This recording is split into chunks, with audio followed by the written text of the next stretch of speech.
ini biasanya untuk beasiswa S1 dan S2 ya. Cuma kali ini aku akan fokus untuk beasiswa yang aku dapetin, yaitu untuk jenjang graduate degrees S2.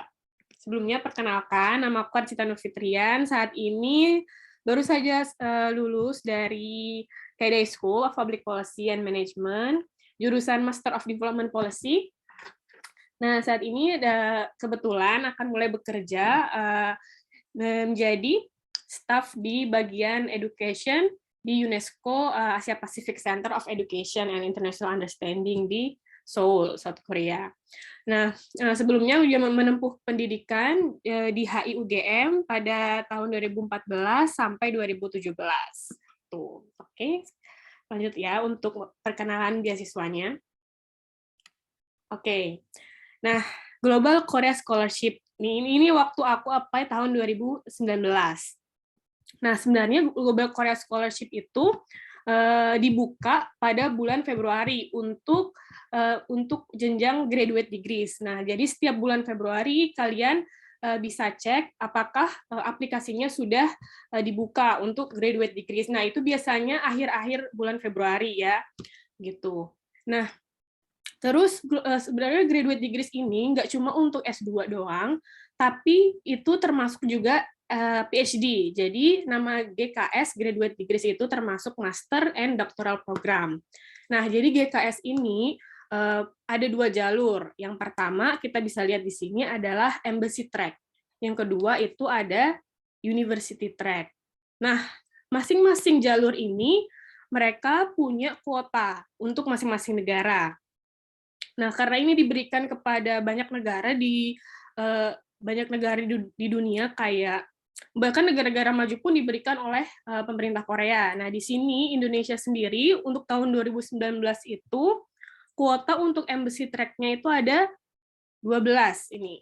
Kita bisa lihat sini ada 12. Kemudian untuk GKS kuota university track-nya Indonesia sendiri mendapatkan kuota 10. Itu general, yaitu artinya boleh berbagai jurusan, itu general. Terus khusus untuk regional tuh universitas yang ada di daerah-daerah dan jurusannya sains itu dapat kuota khusus, yaitu lebih dari 4 kuota. Nah, di sini 4 kuota, jadi kalian di luar jurusan sains bisa mendapatkan kuota yang general ini kalau mendaftarkan university track kayak gitu.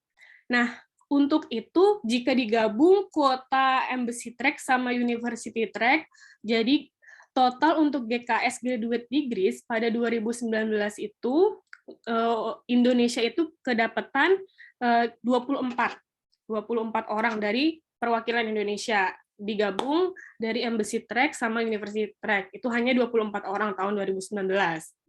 Nah, ini sebagai informasi aja, ini aku waktu tahun 2019, tapi setahu aku setelah ada hubungan baik antara Korea Selatan sama negara-negara Asia Tenggara, waktu itu ada summit di Busan tahun 2019 akhir, kuota KGSP itu ditambah.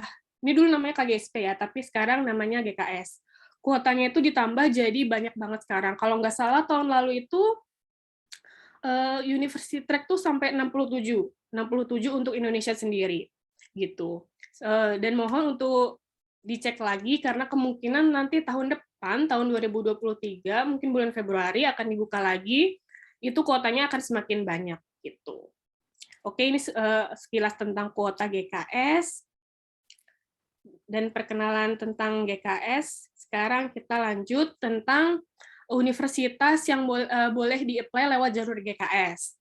Nah, jadi nggak semua universitas itu masuk dalam kerjasama antara pemerintah Korea ya. Jadi di GKS ini, universitas yang kalian boleh pilih itu nanti ada di guideline-nya sendiri. Nah, ini ada tipe A. Tipe A itu adalah universitas yang menurut pemerintah Korea itu level A gitu. Nah, dan mayoritas yang level A university ini ada di daerah-daerah ibu kota gitu, kayak di Seoul, Busan, kayak gitu ya. Nah, terus kalau tipe B itu yang levelnya di bawah level A dan biasanya di daerah-daerah gitu di sini, kayak di Andong kayak gitu. Terus di mana lagi di Guangzhou kayak gitu. Ini tipe di daerah regional, general plus regional kayak gitu ya. Nah, seperti kalian lihat di sini, tipe B itu ada juga tipe adalah mostly di bagian regional ya, di daerah-daerah di Korea Selatan, dan mereka juga mendapatkan kuota tersendiri kalau mau daftar di universitas di daerah itu. Kayak seperti ini, aku balik lagi. Nah, ini Indonesia ini kan yang di University Track ada kuota yang regional kan, itu 4 kuota. Nah, itu bisa dimanfaatkan untuk daftar ke universitas di regional itu, kuota itu. Oke, selanjutnya, nah ini informasi GKS bisa didapetin di mana aja sih? Nah, karena seperti yang aku udah bilang tadi, GKS itu bisa berdaftar lewat satu embassy track, yang kedua university track, kayak gitu. Nah, untuk embassy track, kalian udah bisa dapat informasinya di Kedutaan Besar Republik Korea untuk Republik Indonesia, gitu. Karena prosedur pendaftarannya beda ya. Nah, ini kalian nanti bisa temuin di pengumuman Kedubes. Nah, di sana ada aplikasi diminta download, kayak gitu, terus nanti dikirim filenya ke Jakarta. Nah, untuk informasi yang kedua, nah itu lewat University Track. Nah, untuk lewat University Track, informasi kalian bisa dapatkan dari universitas, institusi pendidikan yang kalian mau apply, kayak gitu. Kayak misalnya contohnya aku, lewat University Track. Jadi dulu aku mendapatkan informasinya langsung dari website universitas, yaitu KDI School. Nah, di sini aku buka website KDI School, terus aku nemuin di pengumumannya kalau telah dibuka 2021 Fall NID KDIS GKS Graduate Admissions. Nah, di sana aku klik dan lihat prosedur pendaftarannya gitu. So, diingat lagi ya, informasinya ada 2, yaitu lewat Kedutaan Besar Republik Korea di Indonesia, sama satu kunjungi website universitas kalau ingin lewat University Track. Terus apa sih bedanya GKS yang embassy sama University Track? Oke, sekarang kita lanjut. Nah, bedanya itu, University Track kita langsung daftar lewat university-nya. Jadi cuma punya kesempatan daftar di satu universitas sama satu jurusan. Misalnya seperti aku dulu tahun 2019, aku buka website KDI School, lalu aku langsung daftar apply. Ini seperti application procedure-nya, aku apply di KDI School Online Application System, aku pilih jurusannya. Nah, setelah itu mereka akan review dokumen aku, kayak gitu ya.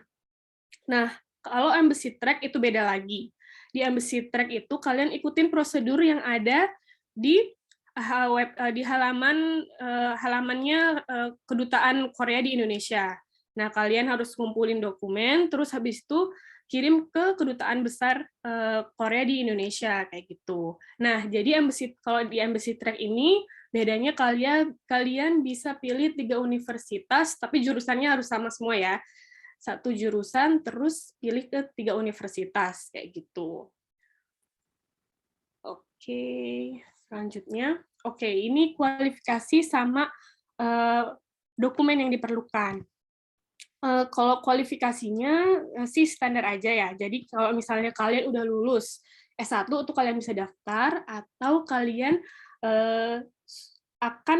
akan lulus pada bulan Agustus, karena pembukaan GKS ini dibuka Februari. Kalian bisa daftar, tapi kalian diperkirakan itu akan lulus sampai batasnya tuh Agustus di tahun itu gitu. Misalnya aku daftar tahun 2019 dulu, bulan Februari.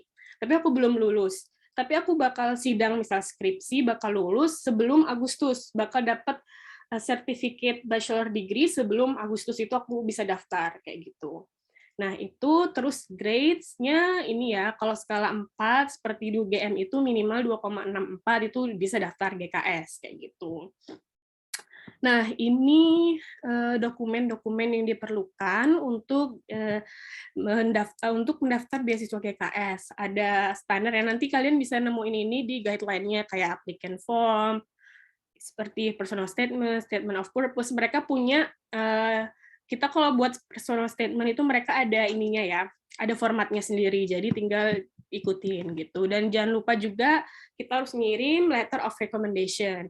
Di sini tulisannya required ini itu harus dikumpulin. Nah, sedangkan di sini di bawah ada tulisan opsional, itu nggak harus dikumpulin, tapi akan lebih baik kalau menurut aku akan lebih baik kalau kita tuh juga ngumpulin itu, karena kita nggak tahu saingan kita seberapa banyak, saingan kita ngumpulin dokumen yang kayak gimana, dan sebaiknya kita juga memberikan yang terbaik kan. Jadi sebaiknya walaupun itu opsional juga dikumpulin kayak gitu. Terus ada certificate of topic score. Nah, topik ini tenang aja, nggak perlu khawatir. Jadi dulu aku belum punya topik, sertifikat topik. Nah, tapi aku kirimnya cuma English Proficiency Test aja, kirim IELTS aja gitu. Nah, jadi walaupun kalian nggak punya nggak punya skor topik, nggak punya sertifikasi bahasa Korea, kalian masih tetap bisa daftar GKS gitu. Oke. Nah, oke. Jadi apa aja sih keuntungan dari beasiswa GKS ini? Nah, master atau doktoral itu sama ya, itu termasuk graduate degree yang program GKSG ini. Pertama, master atau doktoral itu kita dapat tiket pesawat, terus ada settlement allowance. Settlement allowance itu artinya ketika kita datang, kita dikasih uang awal gitu, kayak 2 juta won kayak gitu. Terus ada monthly allowance. Nah, dulu aku tahun 2019 cuma masih dikasih ini ya, 900.000 Korean won per month. Tapi setelah 3 bulan aku di Korea, ternyata pemerintah Korea melalui GKS itu mengubah kebijakannya. Jadi mahasiswa GKS itu diberi 1 juta Korean won per month gitu. Jadi monthly allowance ini sewaktu-waktu bisa berubah, tapi tenang aja nggak mungkin dikurangin, itu bisa berubahnya itu dinaikin kayak gitu. Terus ada research support fee. Nah, kalau nanti kalian udah mulai master degree, nanti setiap semester itu kita dapat research support fee kayak 200.000 won gitu. Itu atau sekitar berapa ya? 3 juta rupiah lah ya. Itu 210.000 won, itu setiap semester dapat gitu. Terus ada language training fee. Nah, jadi dalam beasiswa GKSG ini kita dapat 1 tahun kuliah bahasa Korea secara gratis gitu. Nah, nanti aku jelasin 1 tahun sebelum memulai master degree atau 1 tahun sebelum memulai PhD gitu ya. 1 tahun untuk kuliah bahasa Korea. Nah, terus ada tuition itu gratis lah kuliahnya. Terus ada tesis printing fee, terus medical insurance juga ditanggung. Korean Proficiency Grant. Nah, apa sih maksudnya Proficiency Grant ini? Jadi kita setelah Korean language nih ya, atau enggak setelah Korean language nih, atau pas Korean language kita dapat topik level 5. Topik level 5, nah setiap bulan monthly allowance kita ditambah 100.000 won gitu. Jadi kalau kita dapat topik level 5 ke atas, stipend kita ditambah 100.000 oleh pemerintah Korea gitu, sampai kita lulus, sampai kita selesai program beasiswa ini gitu. Nah, terus ada degree completion grants, itu nanti setelah kita sudah menyelesaikan semua studi kita di Korea. Nah, gitu. Nah, yang pertama, kita lihat ya, doctoral degree. Itu programnya itu 4 tahun.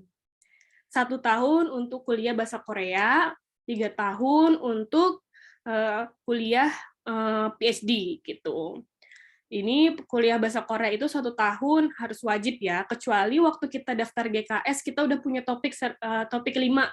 Nah, kalau udah punya topik 5, kita nggak perlu lagi untuk dapetin 1 tahun kuliah bahasa Korea, langsung mulai PhD gitu. Terus ada master degree. Kalau master degree itu programnya 3 tahun. Tahun pertama itu adalah Korean Language Program. Tahun pertama Korean Language Program. Terus kalau tahun berikutnya kedua kita baru mulai itu kuliah S2 ya. Nah, tapi untuk memulai kuliah setelah Korean Language Program ini ada syaratnya gitu. Jadi minimal harus dapat topik 3 untuk memulai kuliah S2 atau S3 gitu. Jadi setelah 1 tahun kuliah bahasa Korea, kita akan mengikuti ujian tes topik. Nah, ujian tes topik itu skor kita harus minimal topik 3 untuk bisa ngelanjutin S2 atau S3 gitu. Untuk yang daftar, untuk yang PhD lanjut S3, untuk yang master lanjutin S2 gitu kan. Nah, gimana kalau misalnya gagal dapat topik 3? Nah, kalau gagal dapat topik 3 setelah 1 tahun kuliah bahasa Korea, kalian harus extend 6 bulan lagi untuk kuliah bahasa Korea gitu, sampai bisa dapetin topik 3 minimal ya. Extend kuliah lagi 6 bulan, tapi itu untuk stipend kita akan dipotong kalau misalnya kita extend 6 bulan lagi untuk kuliah bahasa Korea. Stipend kita untuk dipotong kayaknya 20% deh. Pokoknya untuk membiayai kuliah bahasa Korea kita setengah gitu.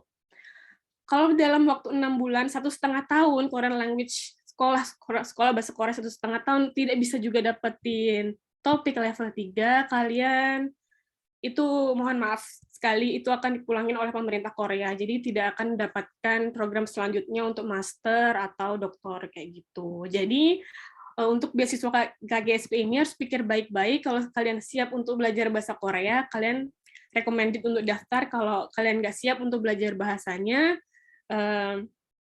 ya pikir-pikir lagi gitu. Karena itu tadi syaratnya kalau untuk lanjutin S2, S3 kalian harus lulus 1 tahun kuliah bahasa Korea itu minimal topik 3 tadi gitu. Tapi pengalaman aku sih orang Indonesia itu semuanya rata-rata sih bisa sih, belum ada aku dengar orang Indonesia yang dipulangin gitu. Kalau dari negara lain sih ada kayak gitu. Oke, selanjutnya. Nah, ini selection procedure yang tadi aku jelasin ya. Nah, selection procedure-nya itu kayak gini. Misalnya aku kalau sesuai pengalaman aku adalah lewat university track. Jadi aku buka website university, terus aku daftar di sana. Oke, jadi website universitas tuh setiap universitas punya beda-beda ya. Jadi ada yang perlu dokumen tambahan atau harus kirim ke universitasnya lewat pos hard copy-nya kayak gitu, harus make sure harus dicek lagi karena setiap universitas itu membuka pendaftaran untuk beasiswa GKS ini berbeda-beda gitu. Jadi waktu pengalaman aku buka website KDI, aku daftar lewat online, ngisi aplikasi online. Selanjutnya aku harus juga mengirimkan hard copy, jadi lewat pos ke alamat universitasnya itu. Kayak akte kelahiran, apa-apa gitu, pokoknya ada yang hard file yang harus aku kirim ke Korea gitu.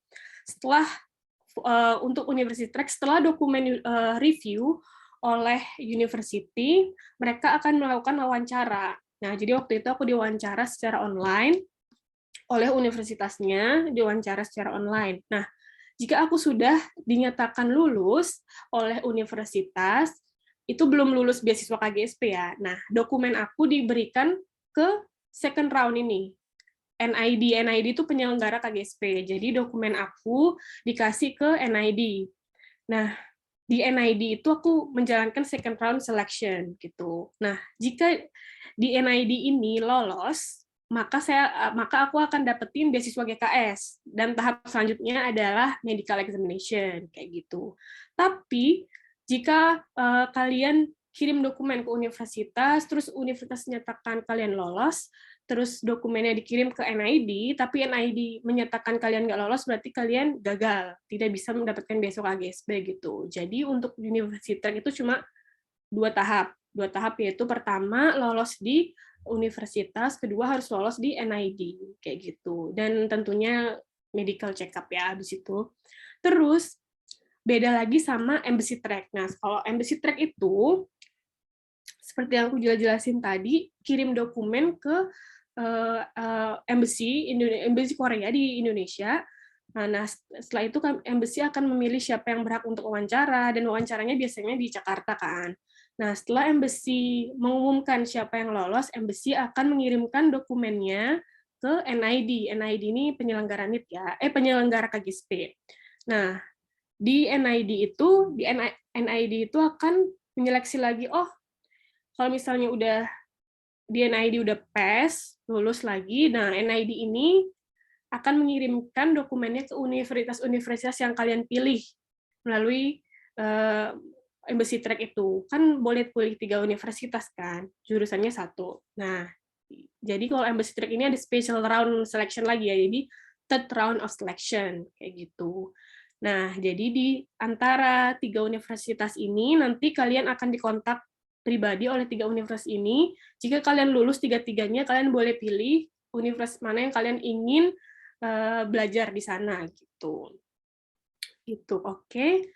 Selanjutnya, oke, itu tadi selanjutnya kalau udah lulus universitas, kalian udah memilih universitas mana yang ingin kalian belajar di sana, kalian berarti udah lolos beasiswa KGSP dan tinggal medical check up dan persiapan keberangkatan gitu.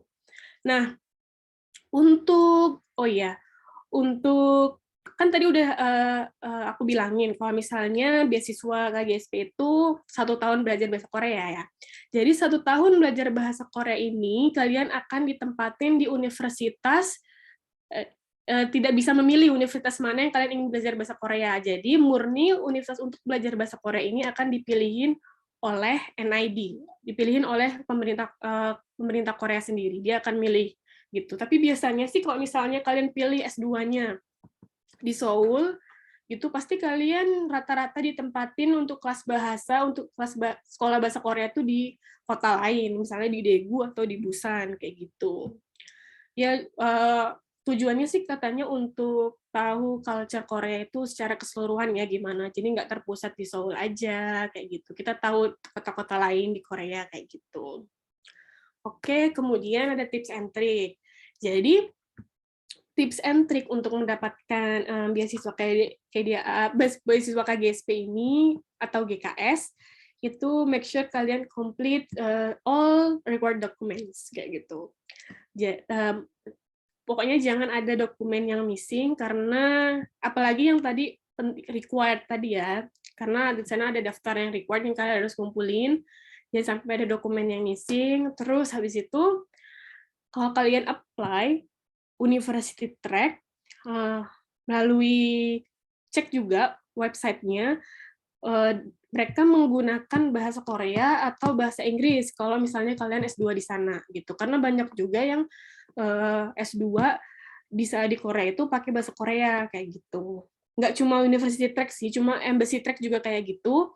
Kalian pokoknya kalau milih universitas untuk belajar S2 atau S3 di Korea itu cek apakah itu conducted in English atau Korea gitu. Karena di sini masih banyak banget walaupun international students yang daftar masih banyak banget universitas yang conduct course-nya itu pakai bahasa Korea juga gitu. Jadi kalian harus make sure itu gitu. Terus it's recommended to submit optional documents tadi kayak gitu. Kayak misalnya tadi English proficiency kan optional kan, tapi aku saranin untuk submit itulah. Paling enggak English proficiency. Kalau Korean sih optional ya, English juga optional, tapi English tuh kayak susah gitu, maksudnya kayak sekarang semua beasiswa ke luar negeri suka pokoknya ininya persyaratannya harus submit English gitu. Jadi kalau kalian nggak submit English kayak kurang gitu. Jadi at least submit yang English proficiency lah ya gitu. Terus detail information tentang GKS program kalian visit NID official website. Di sana nanti dia adalah yang pertama mengeluarkan pengumuman tentang GKS karena ini website resminya pemerintah Korea untuk beasiswa Global Korea Scholarship, yaitu di studyinkorea.go.kr kayak gitu. Terus presentasinya sampai sini. Sekarang kita ke Q&A session ya. Terima kasih.